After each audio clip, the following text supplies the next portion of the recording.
අප්‍රිකානු පුරාවෘත්තයක් ලෙස සැලකෙන කිසිම කෙනෙකුට හීලෑ නොවන ස්කාපේස් ගැන ඔබ දැනන් හිටියද?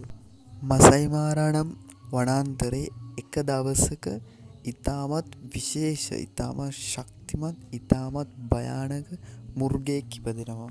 මෙම කැලෑව ඔහුගේ රාජධානිය බවට පත් කරගත් මොහු කිසිම සිංහයෙකුටවත් මෙම කැලේ ජීවත් වෙන කිසිම සතෙකුට ඔහුට අභියෝග කිරීමට නොහැකි වෙනවා. ඒ තරම් ඔහු ශක්තිමත් සහ භයානක විදියට හැඩගැසෙනවා.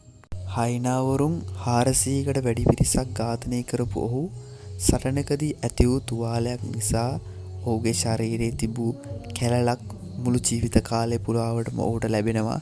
එහෙන් ඔහුට ඉතාම භයානක පෙනුමක් ලැබෙනවා. මොහු ඉතාම හොඳ නායකයෙක්. තමන්ගේ පවුල ආරක්ෂා කර ගැනීමට හැම වෙලාවම කැපවෙච්ච කෙනෙක්. තවද මොහු හැම සටනකදීම ජය ගන්න සමත් වෙලා තිනවා. මොහුගේ සගයන්වත් හරිම ලස්සනට පාලනය කරමින් ඔහුගේ සගයන් සමග මුළු වනාන්තරයටම බලය බෙදා හැරියා.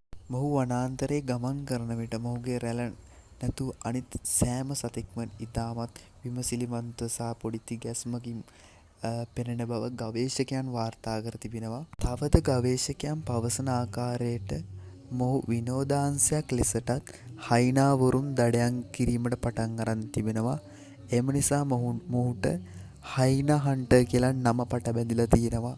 තවද සාමාන්‍ය සිංහෙක් වසර 8ක් 9ක් ජීවත් වුණත් මොහු වසර 13ක්ම මොහුගේ ජීවිතේ ගත කරලා තිබෙනවා. 2021 ජූනි මාසේ 11 වෙනිදා මේ ස්කාපේස් කියන ඉතාම ශ්‍රේෂ්ඨ පුරාවෘත්තයක් වුණු මෙම සිංහයා ඔහුගේ අවසන් හුස්ම ඔහුගේ රාජධානියම පිට කර තිබෙනවා.